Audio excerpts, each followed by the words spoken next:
ఏ ప్రశ్నకు సమాధానం? రాష్ట్రంలో ఆసరా పథకం క్రింద కేటగిరీ వారీగా ఇచ్చిన సామాజిక భద్రత పింఛన్ల సంఖ్యలు ఈ విధంగా ఉన్నాయి. వయోవృద్ధుల పింఛన్లు 13,17,690, వితంతు పింఛన్లు 13,19,922, వికలాంగుల పింఛన్లు 4,50,682, కల్లు గీత కార్మికుల పింఛన్లు 57,041, నేతకారుల పింఛన్లు 33,980, హెచ్ఐవి రోగులు 30,487, బీడీ కార్మికులకు ఆర్థిక సహాయం 3,46,513, మొత్తం కలిపి 35,56,315. బి ప్రశ్నకు సమాధానం జాబితాను జతపరచడమైనది. సి ప్రశ్నకు సమాధానం అవునండి. డి ప్రశ్నకు సమాధానం మార్గదర్శకాలను రూపొందించడం అవుతున్నది. 2017 ఏప్రిల్ నుండి ఆర్థిక సహాయాన్ని విడుదల చేయడం అవుతుంది. అధ్యక్ష. సునీత గారు.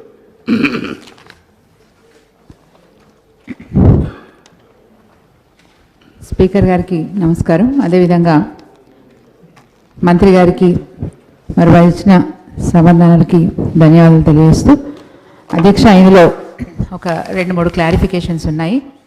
మరి మొదటి ప్రశ్నలో ఎంతమందికి ఇస్తున్నారనేది స్పష్టంగా చెప్పారు. ఇందులో పెద్ద మనుషులు అంటే ఓఏపీ పెన్షన్స్ మరి 13,17,000 మందికి ఇస్తున్నామని చెప్పారు. అధ్యక్ష ఇప్పటికీ కూడా అక్కడక్కడ గ్రామాలలో ఎలిజిబిలిటీ ఉండి వాళ్ళకి పొరపాటున రేషన్ కార్డ్స్లో ఏజ్ తక్కువ ఉన్న సందర్భాలు ఉన్నాయి. అధ్యక్ష అదేవిధంగా ఓటర్ ఐడి కార్డులో మాత్రం correct date of birth age కరెక్ట్గా ఉంది. అధ్యక్ష సో అంటే ఒక ఐడి కార్డ్ని తీసుకున్నప్పుడు ఒక డేటు, ఇంకో ఐడి కార్డ్ని తీసుకున్నప్పుడు ఇంకో డేట్ ఉండడం వల్ల వాళ్ళకి ఆ పెన్షన్ మేము అర్హులమనే వాదన ఇంకా కూడా వాళ్ళు వినిపిస్తూ ఉన్నారు గ్రామాలలో. సో దీన్ని ఏ విధంగా మనం వాళ్ళకి హెల్ప్ చేయగలుగుతాం? వాస్తవంగా అధ్యక్ష అన్నకి పెన్షన్ రావట్లేదు, తమ్ముడికి పెన్షన్ వస్తుంది అంటే మనకున్న ఐడి కార్డ్స్లో ఉన్న డేట్ ప్రకారం మనం ఇస్తున్నాం. అధ్యక్ష సో డెఫినెట్గా దీన్ని ఈ ప్రాబ్లమ్ని సాల్వ్ చేయాలని చెప్పి గౌరవ మంత్రి గారికి మీ ద్వారా తెలియజేస్తున్నాను. అధ్యక్ష వయోవృద్ధుల పెన్షన్లలో ఇది ఒక ఇబ్బందికరమైన పరిస్థితి. అధ్యక్ష రెండవది అధ్యక్ష చాలా సంతోషం, ఈరోజు అనాథలుగా ఉన్న మహిళలకు, ఒంటరి మహిళలకు, భర్త విడిచిపెట్టిపోయినా మరి ఒకవేళ పెళ్లి కాక సుదీర్ఘకాలంగా తల్లిదండ్రుల వద్ద ఉంటున్న మహిళలకు మరి ఎన్నో అన్నలు, వదినలు లేకపోతే తమ్ముళ్ళు, మరదళ్ళు ఉంటే వాళ్ళ చీత్కారాలకు లోనవుతూ చాలా ఆవేదనకు గురవుతున్న మహిళలు ఎవరైతే ఉన్నారో ఆ ఒంటరి మహిళలకు ఈరోజు మన ముఖ్యమంత్రి గారు మరి పెన్షన్ ఇస్తున్నందుకు వారికి మరి మా మహిళలందరి తరఫున కృతజ్ఞతలు తెలియజేస్తూ, అదేవిధంగా అధ్యక్ష ఇవి ఈరోజు వరకు మరి ఎన్ని మనకు వచ్చాయి, ఏ విధంగా వీటిని సేకరిస్తూ ఉన్నారు? గతంలో లాగా మండల పరిషత్ ఆఫీస్ నుంచి మరి దరఖాస్తు చేసుకోవాల్సి ఉంటుందా? ఏ విధంగా వీళ్ళు దరఖాస్తు చేసుకోవాలి అని చెప్పి వీరిని కోరుతా ఉన్నాను. అధ్యక్ష అండ్ స్పష్టంగా ఎప్పటి నుంచి ఈ ఒంటరి మహిళలకి మీరు పెన్షన్ ఇవ్వబోతున్నారు అనేది మరి స్పష్టత ఇవ్వాలని చెప్పి మంత్రి గారిని కోరుతున్నాను. అధ్యక్ష అదేవిధంగా అధ్యక్ష ఈరోజు బీడీ కార్మికులకు, నేతన్నలకు, గీతన్నలకు కూడా మనం పెన్షన్లు ఇస్తూ ఉన్నాం. అధ్యక్ష మరి మన బీడీ కార్మికుల విషయానికి వస్తే అధ్యక్ష ప్రత్యేకంగా మరి మా యాదాద్రి జిల్లా సంబంధించి అధ్యక్ష 108 మంది లబ్ధిదారులు ఇంకా పెన్షన్ పొందాల్సిన అవసరం ఉంది. అధ్యక్ష ఇందులో మరి అది లాగిన్ అవ్వట్లేదు, మేము మళ్ళీ ఫీడ్ చేయడానికి లేదు అన్నారు. అధ్యక్ష ఎప్పుడైతే ఫస్ట్ మనం ఆసరా పెన్షన్లు శాంక్షన్ చేశామో, బీడీ కార్మికులకు పెన్షన్ శాంక్షన్ చేశామో ఆ టైంలో మనము వచ్చిన అప్లికేషన్స్ అన్నీ కూడా అప్లోడ్ చేసుకొని శాంక్షన్స్ ఇచ్చి పెన్షన్స్ ఇస్తున్నాం. అధ్యక్ష కొందరు అప్లై చేసుకొని వాళ్ళు తర్వాత రియలైజ్ అయ్యి వాళ్ళు అప్లై చేసుకున్నా కానీ అది అప్లోడ్ అవ్వట్లేదు, ఎందుకంటే దానికి పాస్వర్డ్ ఓపెన్ చేయాల్సి ఉంటుంది, అది స్టేట్ గవర్నమెంట్ నుంచి అనుమతి వస్తే తప్ప చేయలేమని చెప్పి ఒక విషయం మాకు గ్రౌండ్ లెవెల్లో తెలిసింది. అధ్యక్ష so left over beedi workers, eligible beedi workers ఎవరైతే పెన్షన్కి ఎలిజిబుల్ ఉన్నారో యాదాద్రి జిల్లాలో 108 మంది ఉన్నారు. అధ్యక్ష ఇదొక విషయం. అధ్యక్ష వారి తొందరగా వాళ్ళకు కూడా పెన్షన్స్ ఇప్పించాలని చెప్పి కోరుతున్నాను. అధ్యక్ష రెండో విషయం అధ్యక్ష మరి యాదాద్రి జిల్లాలో నాకు తెలియదు అధ్యక్ష, మిగతా జిల్లాల పరిస్థితి నాకు తెలియదు, యాదాద్రి జిల్లాలో 300కు పైగా బీడీ కార్మికులు పిఎఫ్ అకౌంట్ కలిగి ఉండి మనం ఇచ్చిన నిబంధనల ప్రకారం ఏప్రిల్ 2014 వరకు వారు పిఎఫ్ అకౌంట్ కలిగి ఉండాలి అధ్యక్ష. అయితే పిఎఫ్ అకౌంట్ కలిగి ఉన్నా కానీ ఎస్కేఎస్లో వారు మరి బీడీ కార్మికులం అని చెప్పి నమోదు చేసుకోకుండా, సమగ్ర కుటుంబ సర్వేలో బీడీ కార్మికులం అని నమోదు చేసుకోకుండా మేము కూలీ పని చేసుకుంటామనో లేకపోతే ఇంకొకటనో నమోదు చేసుకోవడం వల్ల వాళ్ళు ఈ లబ్ధిని పొందలేకపోతున్నారు అధ్యక్ష. ఇంకొక విషయం కూడా ఉంది అధ్యక్ష, పిఎఫ్ అకౌంట్ డేట్ వాళ్ళు సరిగా చూసుకోకపోవడం వల్ల కూడా వాళ్ళు లబ్ధి పొందలేని పరిస్థితి కూడా వచ్చింది అధ్యక్ష. దయచేసి మరి మా జిల్లాలో ఉన్న ఈ అప్లికేషన్స్ అన్నీ కూడా మరి కలెక్టర్ గారి ద్వారా కమిషనర్ గారికి పంపించాం అధ్యక్ష. దయచేసి వాళ్ళకి కూడా లబ్ధి పొందే విధంగా, ఇది కేవలం ఒక యాదాద్రి జిల్లా అని కాకుండా అక్కడక్కడ కూడా ఎక్కడైతే బీడీ కార్మికులు ఉన్నారో బీడీ కార్మికులు ఉన్న చోట మరి పిఎఫ్ అకౌంట్లో ఎలిజిబిలిటీ ఉన్నా, వాళ్ళ కార్డు ఉన్నా ఎస్కేఎస్లో నమోదు చేసుకోకపోవడం వల్ల నష్టం జరిగిన వాళ్ళు ఉన్నారు. అదేవిధంగా ఆల్ ఎలిజిబిలిటీస్ ఉన్నా కానీ వాళ్ళ అప్లికేషన్స్ లేట్గా పెట్టుకోవడం వల్ల మరి శాంక్షన్ కాని వారు ఉన్నారు. కాబట్టి దయచేసి as per our norms eligible ఉన్న వాళ్ళందరికీ ఈ ఏప్రిల్ మాసం నుంచి ఇస్తే బాగుంటుందని చెప్పి నేను మంత్రి గారిని కోరుతా ఉన్నాను అధ్యక్ష. సురేఖ గారు ఇప్పుడు వారు చాలా వివరంగా చెప్పిన, అది కాకుండా ఇంకా అన్కవర్డ్ ఏదన్నా అధ్యక్ష, ఏదైతే ఈరోజు బీడీ కార్మికులకు ఇచ్చేటువంటి ఆసరా పెన్షన్స్ కానీ ఒంటరి స్త్రీలకు కూడా పెన్షన్ ఇవ్వాలని ప్రభుత్వం చేస్తున్న ఆలోచన మీద కానీ ఈరోజు మాట్లాడే అవకాశం మాకు ఇచ్చినందుకు ధన్యవాదాలు అధ్యక్ష. ముందుగా సునీత మాట్లాడినట్టుగా మెయిన్గా ఉన్నటువంటి సమస్య బీడీ కార్మికుల్లో సమగ్ర కుటుంబ సర్వే చేసినప్పుడు పెన్షన్ తీసుకొని కూడా మరి వాళ్ళు అందులో నమోదు చేసుకోకపోవడం వలన చాలామంది అర్హులైన వాళ్ళకి రావడం లేదు అధ్యక్ష. ఎవరైతే పిఎఫ్ కట్ అవుతా ఉందో వాళ్ళు పని చేయకపోయినా వాళ్ళ నెంబర్ మీద వేరే వాళ్ళు బీడీలు చేస్తున్న వాళ్ళు మీరు ఏం పని చేస్తున్నారంటే బీడీలు చేస్తున్నామని నమోదు చేసుకోవడం వల్ల వాళ్ళకు వస్తుంది కానీ పిఎఫ్ కట్ అయిన వాళ్ళకి రావడం లేదు అధ్యక్ష. చేసే వాళ్ళకి రావడం లేదు, పిఎఫ్ కట్ అయిన వాళ్ళకి వస్తూ ఉంది. ఈ సమస్య చాలా చోట్ల ఉంది అధ్యక్ష. అది ఒకసారి మరి అధికారులు, ముఖ్యమంత్రి గారు, సంబంధిత మంత్రి గారు కూడా దాని మీద ఒకసారి సరి అయిన నిర్ణయం తీసుకుంటే బాగుంటుంది. ఎందుకంటే మళ్ళీ వాళ్ళు ఆన్లైన్ చేసుకుందామంటే ఈ యొక్క పాస్వర్డ్ ప్రాబ్లం అప్లోడ్ కాకపోవడం అనేది చాలా వరకు ఉంది అధ్యక్ష. దాన్ని తప్పనిసరిగా పరిశీలించి ఎవరైతే పిఎఫ్ కట్ అవుతా ఉందో వాళ్ళందరికీ కూడా తప్పనిసరిగా వచ్చే విధంగా చేయాలని, అదేవిధంగా పిఎఫ్ కట్ కాకుండా కూడా ఇండ్లల్లో ఉండి బీడీలు చేసుకునే బీడీల వృత్తి మీద బతికే వాళ్ళే చాలామంది ఉన్నారు అధ్యక్ష. అది కూడా గతంలో ముఖ్యమంత్రి గారు వరంగల్ వచ్చినప్పుడు వారి దృష్టికి తీసుకెళ్ళాము. మరి ఒకవేళ పిఎఫ్ కట్ కాకుండా నిజంగా అర్హులైన వాళ్ళు ఎవరైతే బీడీలు చేస్తూ ఉన్నారో ఇంట్లో వాళ్ళను కూడా పరిగణలోకి తీసుకుంటే బాగుంటుంది అనేది మా యొక్క అభిప్రాయం అధ్యక్ష. అదేవిధంగా ఒంటరి స్త్రీలది ఏదైతే ఉందో ఈ అసెంబ్లీలోనే ముఖ్యమంత్రి గారు ప్రవేశపెట్టడం అందరికీ కూడా మరి చాలా సంతోషము. మరి అది ఎప్పటి నుంచి దరఖాస్తులు స్వీకరిస్తారు, ఎప్పటి నుంచి వాళ్లకు పెన్షన్స్ మంజూరు చేస్తారు, ఆ ఒంటరి స్త్రీలలో ఎవరెవరిని మీరు ఇంక్లూడ్ చేస్తూ ఉన్నారు? నేను ఇదే అసెంబ్లీలో హిజ్రాల గురించి కూడా చెప్పాను అధ్యక్ష. వాళ్ళు మరి డబుల్ ఎమ్మెల్యేలు చేసిన వాళ్ళు ఉన్నారు, వాళ్ళు కూడా ఒంటరిగా బ్రతుకుతున్నారు, సమాజంలో వాళ్ళను దూరంగా పెడతా ఉన్నారు. అటువంటి వాళ్ళను కూడా ఇందులో మేము ఇంక్లూడ్ చేయాలని, అది చాలా తక్కువ, ఒక 20-25 వేల మంది ఉంటారు అనుకుంటా నాకు తెలిసి మొత్తం మీద, వాళ్ళను కూడా ఇందులో ఇంక్లూడ్ చేయాలని గతంలో నేను చెప్పడం జరిగింది అధ్యక్ష. దాని మీద ఏమైనా ఆలోచిస్తూ ఉందా ప్రభుత్వం? దాన్ని కూడా తెలియజేయవలసిందిగా నేను మీ ద్వారా విజ్ఞప్తి చేస్తా ఉన్నాను అధ్యక్ష.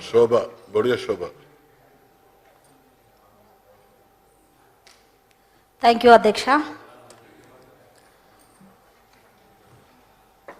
గౌరవ ముఖ్యమంత్రి గారు మేము అడగగానే ఒంటరి మహిళ పేరు పెట్టి పెన్షన్ ఇస్తామన్నందుకు గౌరవ ముఖ్యమంత్రి గారికి మా చొప్పదండి నియోజకవర్గ ప్రజల పక్షాన థ్యాంక్స్ చెప్తూ అధ్యక్ష, మేము ఎంపీడీఓలను అడిగినాం అధ్యక్ష, ఒంటరి మహిళ సంబంధించిన గైడ్లైన్స్ ప్రభుత్వం నుండి మీకు ఏమైనా వచ్చిందా అనంటే ఇప్పటివరకు మాకు ప్రభుత్వం నుండి ఎలాంటి ఆదేశాలు రాలేదన్నారు అధ్యక్ష. మరి గైడ్లైన్స్ మన ప్రభుత్వం పక్షాన ఈలో పంపిస్తామా? ఎప్పటి నుండి మనం ఒంటరి మహిళ పెన్షన్ ఇస్తాం అధ్యక్ష? అదేవిధంగా క్యాంపులు ఏర్పాటు చేస్తున్నారు అధ్యక్ష. నియోజకవర్గ స్థాయిలో జిల్లా హెడ్ క్వార్టర్లలో క్యాంపులు ఏర్పాటు చేసిన తర్వాత వికలాంగుల పెన్షన్స్ చాలా ప్రాబ్లం అవుతుంది అధ్యక్ష. విలేజ్లలో మేము 4 నెలలు అవుతుంది, 5 నెలలు అవుతుంది క్యాంపులోకి పోయి, మాకు ఇంకా మాకు సర్టిఫికెట్ రాలేదు. మరి పెన్షన్ ఎప్పుడు వస్తుందని కూడా చాలా ఇబ్బందులు పడుతున్నారు అధ్యక్ష. మరి దయచేసి ఆ వికలాంగులకు సంబంధించింది కూడా త్వరగా ఇచ్చే ఏర్పాట్లు ఏమన్నా మన ప్రభుత్వం పక్షాన చేయాలని కూడా గౌరవ మంత్రివర్యుల్ని నేను విజ్ఞప్తి చేస్తున్నా అధ్యక్ష. అదేవిధంగా బీడీ కార్మికులకు కూడా ఇంతకుముందు మాట్లాడినట్టుగా బీడీ కార్మికులు కూడా గ్రామాలలో చాలా ఇబ్బందికరంగా ఉంది అధ్యక్ష. అదేమన్నా మనం త్వరగా పరిష్కారం చేసే అవకాశం ఉందా? తర్వాత అభయస్థం కూడా గ్రామాలలో పోతే ఇంకా మాకు అభయస్థం పెన్షన్స్ రాలేదని చాలా సంఘాల మహిళా సంఘాల వాళ్ళు మమ్మల్ని అడుగుతున్నారు అధ్యక్ష. అభయస్థం ఏమన్నా మన దగ్గర పెండింగ్ ఉందా? ఒకవేళ పెండింగ్ ఉంటే అది ఏ లోపు పరిష్కారం చేస్తాం, ఎప్పుడు ఇస్తాం అనేది మీ ద్వారా మంత్రుల వారిని విజ్ఞప్తి చేస్తున్నా అధ్యక్ష. థ్యాంక్ యూ అధ్యక్ష. లక్ష్మి గారు.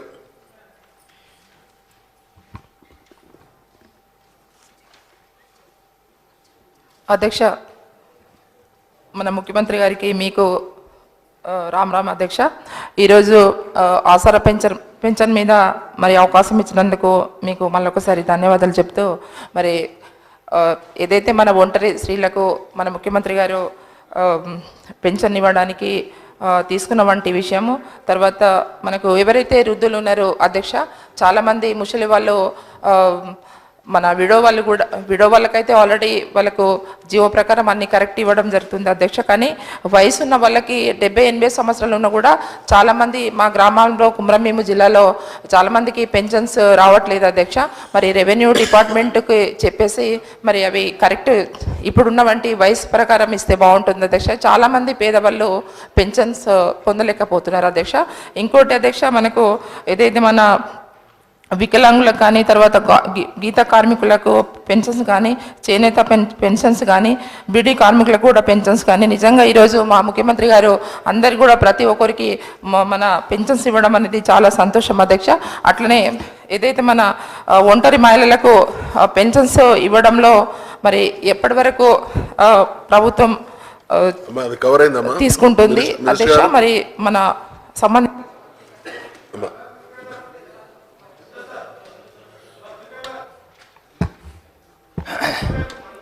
అధ్యక్ష, ఇది గొప్ప ఒక సామాజిక కార్యక్రమం అధ్యక్ష. గౌరవ ముఖ్యమంత్రి గారి యొక్క మానవీయ కోణానికి ఇది ఒక మచ్చుతున్నది అధ్యక్ష. అధికారులకి రాకముందే అధ్యక్ష, ఉద్యమ సందర్భంలో గ్రామం తిరుగుతూ పేదల యొక్క కష్టాలు, తెలంగాణ ఉద్యమంలో భాగంగా ఆత్మగౌరవం కూడా ఒక ప్రధాన అంశం. తెలంగాణ రాష్ట్రంలో అందరూ ఆత్మగౌరవంతో బతకాలని చెప్పని ఏ పేద మహిళ కానీ, ఏ పేద వృద్ధులు కానీ ఎటువంటి ఎవరి దగ్గర చేయాల్సి దేహి అని అడగొద్దన్నటువంటి ఒక ఆలోచనతో ఒక గొప్ప కార్యక్రమం చెప్పడం జరిగింది అధ్యక్ష. అందుకే ఈనాడు ఇంత పెద్ద ఎత్తున ఈ యొక్క సుమారుగా 35 లక్షల పైసలకు పెన్షన్ ఇచ్చే ఏర్పాటు చేసిన అధ్యక్ష. ఇందులో గౌరవ సభ్యులు సునీత గారు, అట్లాగే సురేఖ గారు, బొడిగ శోభ గారు, కోవ లక్ష్మి గారు ప్రస్తావించడం జరిగింది అధ్యక్ష. ఇందులో బీడీ కార్మికుల గురించి ప్రస్తావించడం జరిగింది అధ్యక్ష. బీడీ కార్మికులకు సంబంధించి ఈ రోజున రాష్ట్ర ప్రభుత్వం బడ్జెట్లో 3,77,102 మందికి బీడీలో బడ్జెట్ కేటాయించడం జరిగింది. ఇందులో అయితే ఇంకా 29,000 ఖాళీలు ఉన్నాయి అధ్యక్ష. ఇప్పటిదాకా వచ్చినటువంటివి 751 రావడం జరిగింది. వాటిని ఈ నెలలో మంజూరు చేసేట్టు ఏర్పాటు చేస్తాం అధ్యక్ష. ఏదైతే నమోదు చేసుకున్నట్టు వాళ్ళు, అంటే బీడీ కార్మికుల ఉండి కూడా వాళ్ళు ఈపీఎఫ్గా నమోదు చేసుకున్నట్టు వాళ్ళకు మనకు అవకాశం ఉంది అధ్యక్ష. వాటిని మళ్ళీ కూడా అప్లై చేసుకుంటే దానికి ఒక స్టాండర్డ్ ఫార్మాట్ కూడా ఇవ్వడం జరిగింది కలెక్టర్స్ ద్వారా. సంబంధిత మండలాల అధికారుల దగ్గర వాళ్ళు సబ్మిట్ చేసుకుంటే ఆ ఫార్మాట్లో ఫిల్అప్ చేసి పంపిస్తే వాటికి అర్హత ఉన్న వాళ్ళకు ఇచ్చేటువంటి ఏర్పాటు చేస్తాం అధ్యక్ష. మనకు అవకాశం కూడా ఉంది అధ్యక్ష. అట్లాగే అధ్యక్ష,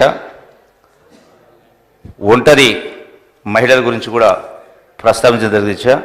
గౌరవ సభ్యులు ఈ యొక్క బీడీ కార్మికులకు సంబంధించి యాదాద్రి గురించి మాట్లాడడం జరిగింది. యాదాద్రి నుంచి 98 ప్రపోజల్స్ రావడం జరిగింది అధ్యక్ష.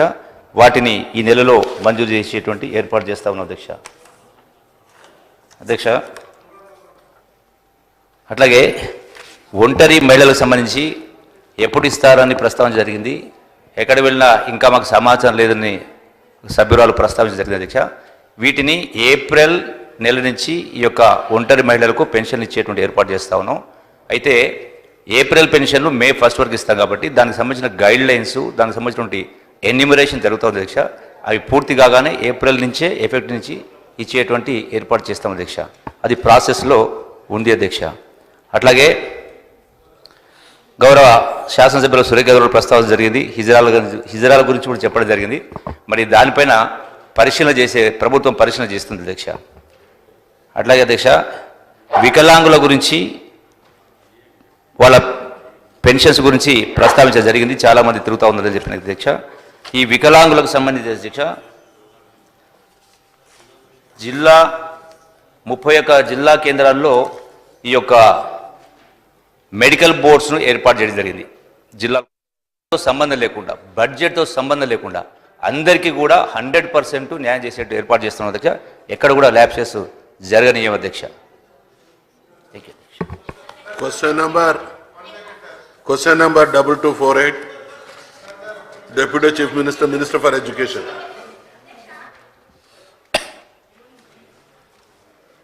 అధ్యక్ష, ఏ ప్రశ్నకు సమాధానం తెలంగాణ రాష్ట్ర ప్రభుత్వం కేజీ టు పీజీ కార్యక్రమంలో భాగంగా 2016-17, 2017-18 విద్యా సంవత్సరంలో మంజూరు చేసి ప్రారంభించిన గురుకుల పాఠశాలలు, జూనియర్ కళాశాలలు, డిగ్రీ కళాశాలల సంఖ్య 529. బి ప్రశ్నకు సమాధానం 2014 తర్వాత రాష్ట్రంలో 6 ప్రభుత్వ జూనియర్ కళాశాలలు, 9 ప్రభుత్వ డిగ్రీ కళాశాలలు ప్రారంభమయ్యాయి. ఈ జాబితాను అనుబంధంగా సభా సమక్షంలో ఉంచడమైంది. 2014-15 విద్యా సంవత్సరం నుండి ఎటువంటి private, unaided, aided junior degree కళాశాలలు ప్రారంభం కాలేదు. సి ప్రశ్నకు సమాధానం నిధుల కొరత కారణంగా ఎటువంటి ప్రభుత్వ జూనియర్ డిగ్రీ కళాశాలలు మూసివేయబడలేదు. డి ప్రశ్నకు సమాధానం సబ్జెక్టు వారీగా ప్రభుత్వ, నైవాసిక జూనియర్ కళాశాలలో చదువుతున్న విద్యార్థులను గుర్తించి సంబంధిత రిఫరెన్స్ పుస్తకాలు, మోడల్ క్వశ్చన్ పేపర్స్ మున్నగు వాటితో నీట్ మరియు ఎంసెట్ ఇతర పోటీ పరీక్షలలో వారి ఫలితాలను మెరుగుపరచడానికి ప్రత్యేక కోచింగ్ తరగతులను నిర్వహించడం అయింది. పుట్టా మధు గారు. అధ్యక్ష,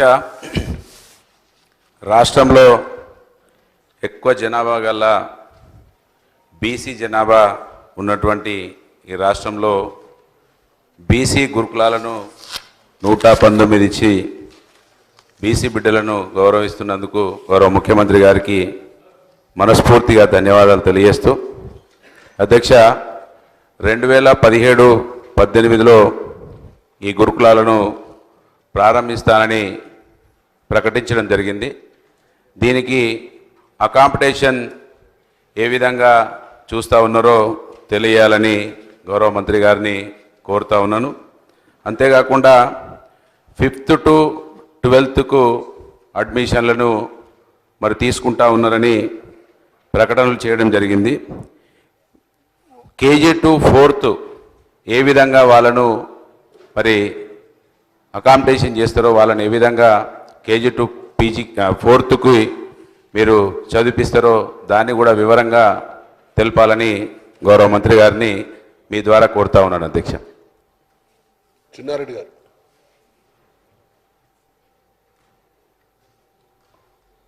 సార్, కేజీ టు పీజీ విద్య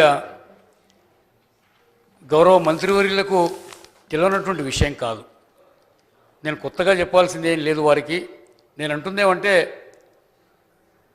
తెలంగాణ ప్రజలు టీఆర్ఎస్ పార్టీ ఎన్నికల కన్నా ముందు మేనిఫెస్టోలో కేజీ టు పీజీ విద్యను ఉచితంగా ఇస్తామంటే చాలా సంతోషపడ్డారు.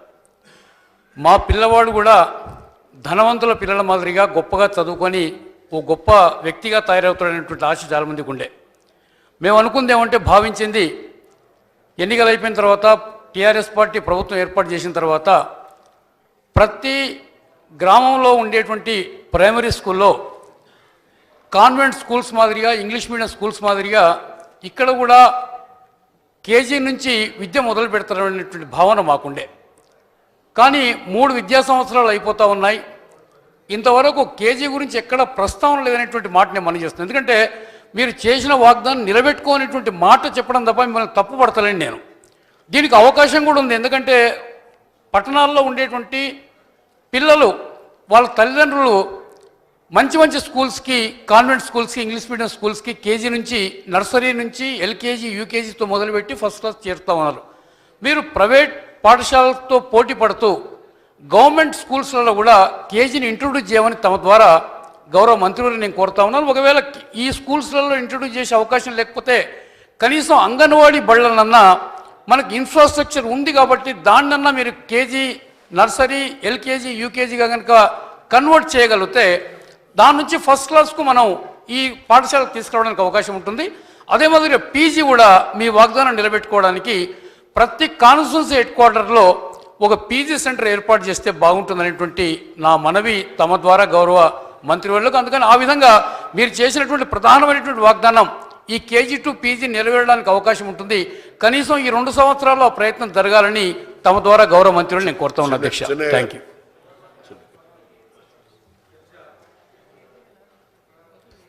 అధ్యక్ష, ఏదైతే తెలంగాణ రాష్ట్రంలో 85% ఉన్నటువంటి దళితులు, గిరిజనులు, బీసీ బడుగు బలహీన వర్గాలు, మైనార్టీలు వీళ్ళ కుటుంబాలు బాగుపడాలంటే నాణ్యమైనటువంటి విద్యను, నాణ్యమైనటువంటి ఆహారాన్ని అందించినప్పుడే మరి తెలంగాణ రాష్ట్రంలో ఉన్నటువంటి బిడ్డలు బాగుంటారు, వారి జీవితాలు బాగుపడతాయని చెప్పేసి ఏదైతే మన ముఖ్యమంత్రి గారు ఒక సంకల్పంతో చేస్తున్నటువంటి ఈ ప్రయత్నంలో మరి దళితుల కోసం 230 రెసిడెన్షియల్ స్కూల్ కానివ్వండి, మైనార్టీలకు 200 రెసిడెన్షియల్ స్కూల్ కానివ్వండి, బీసీలకు 119 రెసిడెన్షియల్ స్కూల్ కానివ్వండి, ఇవి ఏదైతే నియోజకవర్గాలలో హెడ్ క్వార్టర్లలో కానీ మరి ఆ ప్రదేశాల్లో పెట్టినప్పుడు మరి మాలాంటి ఆదిలాబాద్ జిల్లా మరి ఇప్పుడు కొత్తగా ఉన్నటువంటి